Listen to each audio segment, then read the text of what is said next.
네, 영국의 유명한 배우이자 코미디언 그리고 영화 감독이기도 했던 찰리 채플린이 엄청난 인기를 끌고 있을 때의 일입니다. 이 채플린이 하루는 아무도 모르게 여행을 떠났습니다. 그러니까 어딜 가나 자신을 알아보는 팬들 때문에 제대로 된 쉼을 갖지 못했던 그는 혼자만의 시간을 갖기 위해서 어느 조용한 마을로 떠나게 됩니다.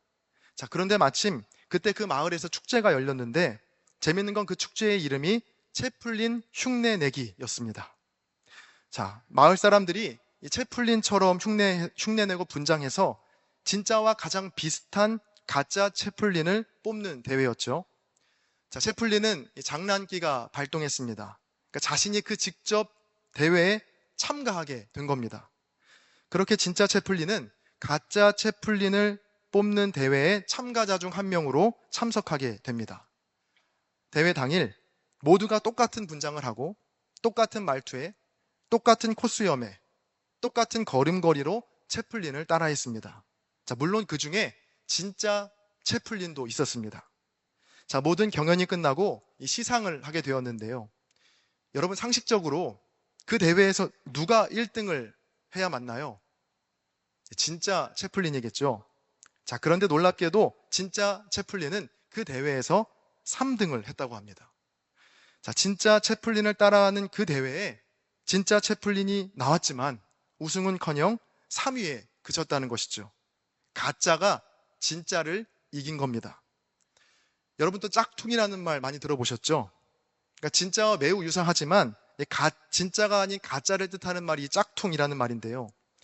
지난 2018년도 8월 2일자 기사에 보면 중국에서 이 명품 짝퉁 14만여 점을 들여와서 진짜라고 속여 팔아온 일당이 검거된 사건이 있었습니다. 자, 이 사람들이 들여온 명품들은요, 루이비통, 구찌, 프라다, 버버리, 롤렉스 등이었습니다. 여러분 14만 개가 결코 적은 숫자가 아니죠. 자, 그런데 범인들을 검거했을 당시에는 이미 13만 개는 시중에 팔린 상태였고요. 약 10,000개 정도만 남아있던 상황이었습니다. 자, 그러니까 지금 시중에 돌아다니고 있는 명품들 중에 13만 개는 진짜가 아니라 가짜라는 겁니다. 부디 여러분의 것은 그게 아니기를 바랍니다. 여러분 짝퉁을 사는 사람들 중에서 짝퉁인지 알고 사는 사람들은 몇 명 되지 않을 겁니다. 그러니까 전부 진짜인 줄 알고 사고요. 마침 가격이 조금 더 싸서 구입하는 경우가 많이 있겠죠. 자, 일반인들이 이 진짜와 가짜, 명품과 짝퉁을 구분하기는 정말로 어렵다고 합니다. 그러니까 전문가들도요, 오랜 시간 동안 꼼꼼하게 체크해야 알 수 있다고 하니까 일반인들은 더 하겠죠. 여러분 채플린도 그렇고 또 명품도 그렇고 진짜와 가짜를 구별해내는 것이 결코 쉽지 않습니다. 왜냐하면 가짜가 진짜보다 더 진짜 같기 때문입니다. 오늘 본문 말씀에도요, 가짜 선지자와 진짜 선지자가 등장합니다. 바로 예레미야와 하나냐입니다. 자, 예레미야와 하나냐, 이 둘 중에 여러분 누가 진짜 선지자고 누가 가짜 선지자일까요? 아니 목사님, 그걸 질문이라고 하십니까? 당연히 예레미야 선지자가 진짜이고 하나냐 선지자가 가짜이죠 라고 아마 모두 마음속으로 대답하셨을 겁니다. 맞습니다. 여러분 예레미야 선지자가 진짜 선지자이고요, 하나냐 선지자가 가짜이죠. 자, 그런데 정말 이상하게도 그 당시 이스라엘 백성들은 정반대로 생각했습니다. 하나냐가 진짜이고 예레미야가 가짜라고 여긴 것이죠. 자, 이스라엘 백성들이 바보였기 때문일까요? 사람을 보는 눈이 우리보다 더 없었기 때문일까요? 그렇지 않습니다. 여러분 이스라엘 백성들은 우리보다 하나님을 아는 지식도 경험도 역사도 훨씬 더 우위에 있습니다. 그러니까 결코 우리보다 떨어지거나 열등한 존재가 아니라는 것이죠. 자, 그런데도 왜 당시에 이스라엘 백성들은 진짜와 가짜를 잘 구분하지 못했을까요? 바로 가짜가 진짜 같고 진짜가 가짜 같았기 때문입니다. 자, 그래서 오늘 말씀을 이렇게 정해봤는데요. 매력적인 가짜, 볼품없는 진짜. 저와 여러분은 이미 예레미야 28장의 결론을 다 알고 있기 때문에 전지적 작가 시점에서 성경을 우리가 모두 읽고 있기 때문에 누가 진짜이고 누가 가짜인지를 너무도 쉽게 알 수 있습니다. 자, 그러나 그 당시 그 시대 속에 살면서 예레미야와 하나냐 중에 누가 진짜이고 누가 가짜인지를 명확히 구별해내기란 정말로 어렵다는 것이죠. 당시 사람들이 보기에 하나냐는 정말 매력적으로 보였던 반면에 예레미야는 너무나 볼품없어 보였기 때문입니다. 자, 그럼 이제부터 저와 이 예레미야와 하나냐를 서로 한번 비교해 보도록 하겠습니다. 자, 첫 번째 비교할 건 바로 출신입니다. 출신. 본문 1절의 말씀 우리 함께 읽어볼까요? 함께 읽습니다. 시작. 그해 곧 유다왕 시드기야가 다스리기 시작한 지 4년 다섯째 달, 기브온 아술의 아들 선지자 하나냐가 여호와의 성전에서 제사장들과 모든 백성이 보는 앞에서 내게 말하여 이르되. 자, 하나냐는 기브온 아술의 아들이라고 나와 있습니다. 그러니까 기브온 출신인 것이죠. 이 기브온은 베냐민 지파의 지역으로 제사장의 도시라고 불렸습니다. 특히 기브온은 당시의 이스라엘에서 영적으로 매우 중요하고 의미 있는 곳이었습니다. 자, 먼저 역대상 16장 39절과 40절을 제가 읽어드리겠습니다. 제사장 사독과 그의 형제 제사장들에게 기브온 산당에서 여호와의 성막 앞에 모시게 하여 항상 아침 저녁으로 번제단 위에 여호와께 번제를 드리되 여호와의 율법에 기록하여 이스라엘에게 명하신 대로 다 준행하게 하였고. 자, 기브온은 다윗 왕이 제사장 사독에게 매일 아침 저녁으로 하나님께 번제를 드리게 했던 곳이었습니다. 매일 아침과 저녁마다 하나님께 제사를 드렸던 곳이 바로 기브온이었습니다. 자, 또 기브온은 솔로몬 왕 때에도요 주목을 받았던 곳이었는데 열왕기상 3장 4절과 5절입니다. 이에 왕이 제사하러 기브온으로 가니 거기는 산당이 큼이라. 솔로몬이 그 제단에 1천 번제를 드렸더니 기브온에서 밤에 여호와께서 솔로몬의 꿈에 나타나시니라. 하나님이 이르시되 내가 내게 무엇을 줄고 너는 구하라. 이 솔로몬 왕이 1천 번제를 드리고 하나님께 지혜와 부귀와 장수까지도 받았던 곳이 바로 이 기브온이었습니다. 하나냐가 바로 이 기브온 출신이었던 것이죠. 자, 당시 이스라엘 사람들에게 기브온 출신이라고 하면 어느 정도 인정해주는 분위기가 있었던 겁니다. 자, 그러면 예레미야는 어디 출신이었을까요? 예레미야 1장 1절입니다. 베냐민 땅 아나돗의 제사장들 중 힐기야의 아들 예레미야의 말이라. 자, 예레미야는 아나돗 출신이라고 나오죠. 자, 그런데 이 아나돗 하면 떠오르는 이미지가요, 바로 실패와 몰락입니다. 다윗의 뒤를 이어서 왕이 되고자 반란을 꾀했던 아도니아의 계획이 실패한 후에 솔로몬은 그 아도니아 편에 붙었던 아비아달 제사장을 유배 보내는데 바로 그 유배의 장소가 이 아나돗이었습니다. 열왕기상 2장 26절과 27절입니다. 왕이 제사장 아비아달에게 이르되 내 고향 아나돗으로 가라. 너는 마땅히 죽을 자이로되 내가 내 아버지 다윗 앞에서 주 여호와의 궤를 메었고 또 내 아버지가 모든 환난을 받을 때에 너도 환난을 받았은즉 내가 오늘 너를 죽이지 아니하노라 하고 아비아달을 쫓아내어 여호와의 제사장 직분을 파면하니 여호와께서 실로에서 엘리의 집에 대하여 하신 말씀을 응하게 함이더라. 자, 이 아나돗은 몰락한 아비아달 제사장의 후손들이 모여 살던 곳이었습니다. 어떠신가요? 여러분이 만약 당시 이스라엘 백성이었다면 누구의 말을 더 신뢰하시겠습니까?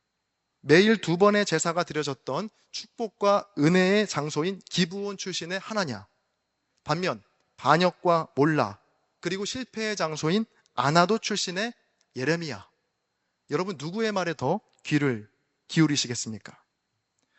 첫 번째로 우리가 출신을 살펴봤다면 두 번째로 비교해 볼 것은 바로 메시지입니다. 네, 그들이 했던 메시지. 예레미야가 이스라엘 백성들에게 줄곧 전했던 메시지는 멸망과 항복이었죠. 자, 바로 앞장인 예레미야 27장에 보면 2절에 보면 하나님은 예레미야에게 줄과 멍에를 만들어서 너의 목에 걸라고 말씀하시고 바벨론에게 항복하고 포로로 끌려갈 것을 말씀하십니다. 하나님께 이 말씀을 받은 예레미야는 그 말씀을 그대로 시드기야 왕에게 전하는데 27장 12절부터 15절까지를 제가 메시지 성경으로 읽어드리겠습니다. 나는 유다 왕 시드기야에게도 같은 메시지를 전했다. 바빌론 왕의 멍에를 매십시오. 그와 그의 백성을 섬기십시오. 부디 목숨을 부지하십시오. 굳이 칼에 맞아 죽고 굶어 죽고 병들어 죽는 길을 택할 까닭이 무엇입니까? 하나님께서는 바빌론 쪽에 붙지 않는 모든 민족이 그렇게 될 것이라고 경고하십니다. 바빌론 왕에게 복종하지 말라고 전하는 예언자들의 말을 듣지 마십시오. 그것은 거짓말입니다. 거짓 설교입니다. 이에 대한 하나님의 말씀은 이렇습니다. 나는 그 예언자들을 보낸 적이 없는데도 그들은 내가 자기들을 보냈다고 주장하며 거짓 설교를 일삼는다. 너희가 그들의 말을 듣고 따른다면 나는 너희를 이 땅에서 쫓아낼 것이다. 그것이 너희와 거짓말하는 예언자들의 최후가 될 것이다. 자, 그러니까 예레미야는 계속해서 바벨론에게 항복해야 한다. 바벨론에게 포로로 끌려가야 된다라고 외쳤습니다. 자, 그러나 이런 예레미야와는 정반대로 항복이 아닌 항전을 주장하는 선지자들이 있었는데 그 대표적인 인물 중 하나가 바로 하나냐 선지자였습니다. 하나냐 선지자의 메시지는 역전과 승리 그리고 회복이었습니다. 이 하나냐 선지자는 바벨론에게 기울어져 있던 이 폐색이 짙은 지금의 전세가 이제 곧 역전될 것이라고 말하는데요. 본문 2절입니다. 만군의 여호와 이스라엘의 하나님이 이같이 일러 말씀하시기를 내가 바벨론 왕의 멍에를 꺾었느니라. 하나냐 선지자는 자신에게 말씀하시는 분이 하나님이라는 것을 강조하면서 하나님께서 바벨론 왕의 멍에를 꺾으셨다라고 단언합니다. 그리고 이어지는 3절에 보면 바벨론에게 빼앗긴 성전의 모든 기구들을 2년 안에 다시 되돌려 올 것이라고까지 말하고 있습니다. 여러분, 그냥 되돌려 오는 것도 아니고요. 2년이라는 매우 구체적인 숫자까지 언급하고 있는 겁니다. 그리고 4절에서도 바벨론으로 끌려간 모든 포로를 다시 돌아오게 하겠다며 매우 당당하게 희망의 예레미야, 그리고 역전과 승리를 전했던 하나냐. 당시 이스라엘 백성들이 가짜 선지자 하나냐에게 왜 더 그렇게 마음이 끌렸는지 이제 조금 더 잘 이해가 되시죠? 아마 저였어도 하나냐의 말에 더 귀를 기울였을 것이고 하나냐의 말이 부디 하나님의 말씀이시기를 바랐을 겁니다. 마지막으로 세 번째 비교해 볼 부분은요, 바로 태도인데요. 자, 출신에서도 하나냐가 예레미야를 압도했고요. 메시지 면에서도 하나냐의 압승이었습니다. 자, 마지막으로 이 태도 면에서도 하나냐 선지자는 얼마나 당당하고 또 확신에 차 있는지 모릅니다. 지금 예레미야의 목에는요, 멍에가 걸려 있습니다. 27장에서 하나님께서 예레미야에게 줄과 멍에를 걸라고 하셨고 예레미야는 그 말씀에 순종해서 자신의 목에 멍에를 걸었거든요.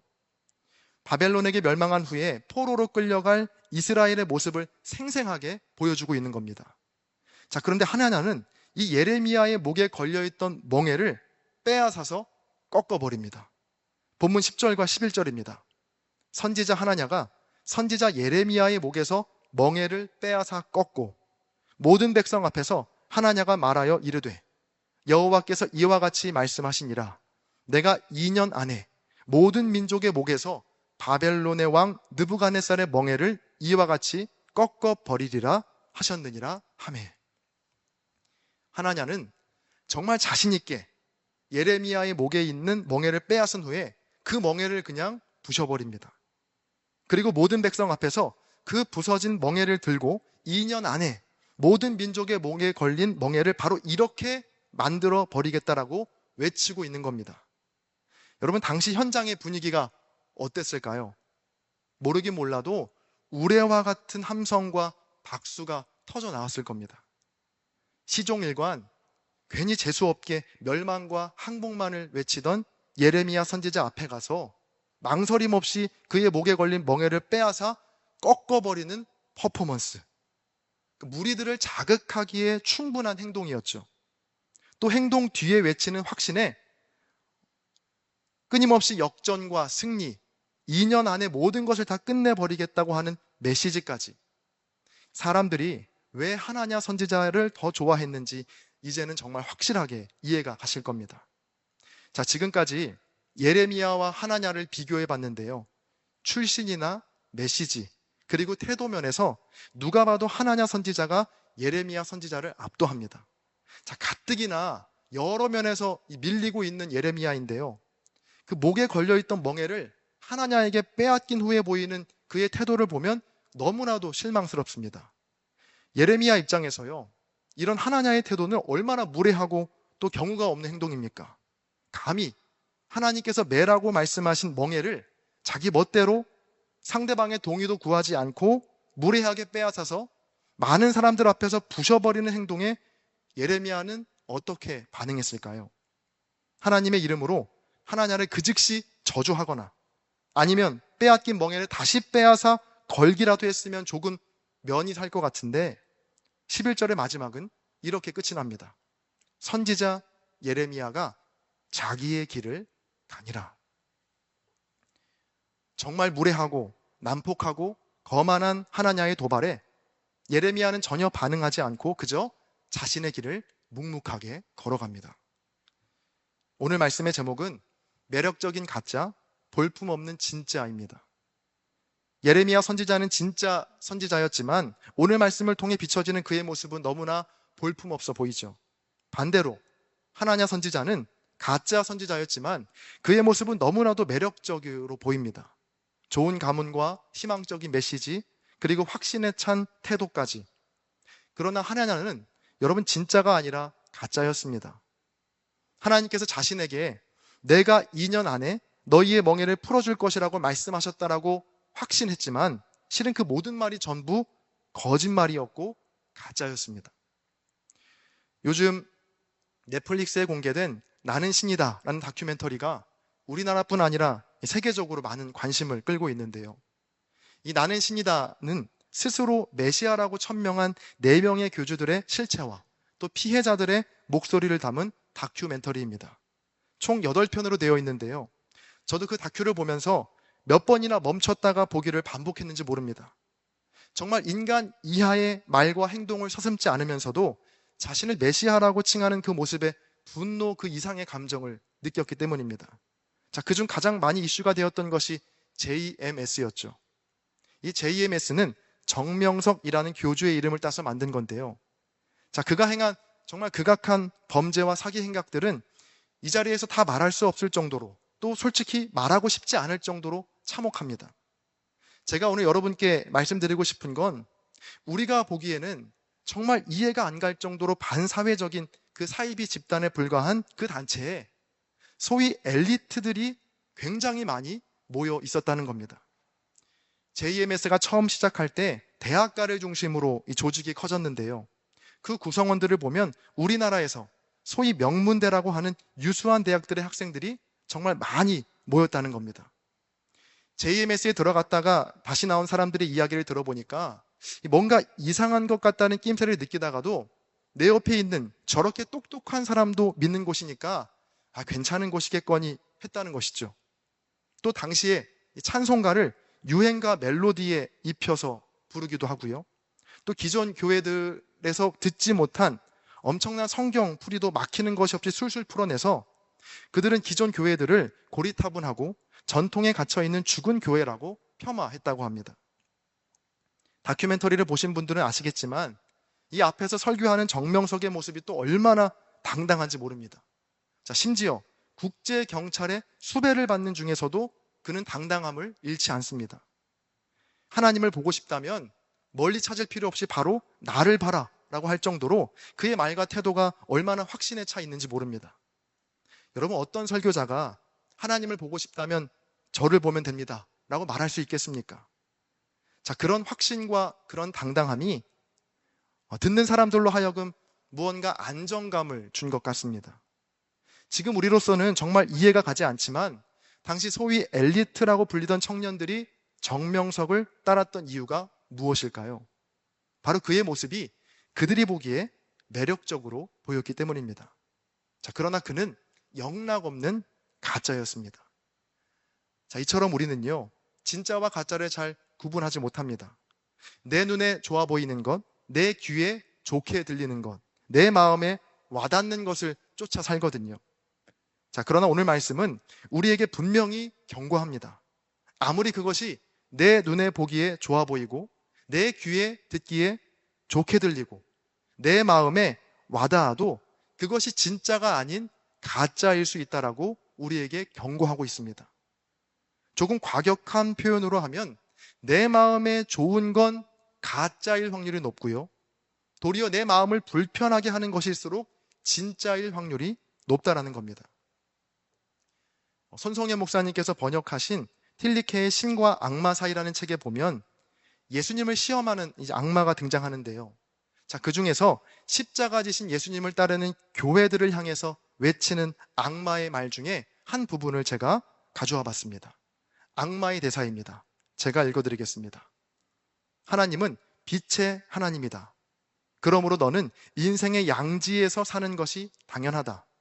왕들과 위대한 자들, 현명한 자들과 강한 자들이 있는 곳, 민중의 목소리가 우렁차게 울려 퍼지고 그 목소리를 통해서 말씀하시는 하나님의 음성을 찬양하는 그곳 말이다. 거기가 내가 있어야 할 곳이다. 그곳으로 가라. 하나님이 계시다면 그 다음은 영광이다. 십자가가 아니다. 세상과 조화를 이루는 것이다. 저항과 심판이 아니다. 그러므로 너 하나님의 아들의 교회여 내려오라. 내려오라. 자, 십자가 고난이 아니라 그저 영광과 세상과의 조화만을 말하는 악마의 이 외침이 오늘 본문에 나오는 하나냐의 외침과 너무나 닮아 있습니다. 멸망과 항복을 외치는 예레미야를 조롱하면서 2년 안에 모든 것을 회복시키겠다고 단언하는 거짓 선지자 하나냐, 또 엘리트들이 모여있고 우리만이 진리를 소유했다라고 주장하는 JMS가 너무나 닮아 있다는 것이죠.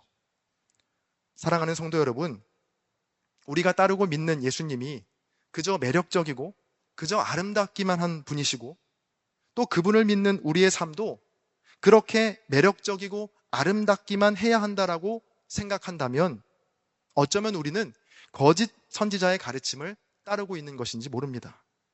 이사야 53장 2절과 3절입니다. 그는 주 앞에서 자라나기를 연한 순 같고 마른 땅에서 나온 뿌리 같아서 고운 모양도 없고 풍채도 없은즉 우리가 보기에 흠모할 만한 아름다운 것이 없도다. 그는 멸시를 받아 사람들에게 버림받았으며 간고를 많이 겪었으며 질고를 아는 자라.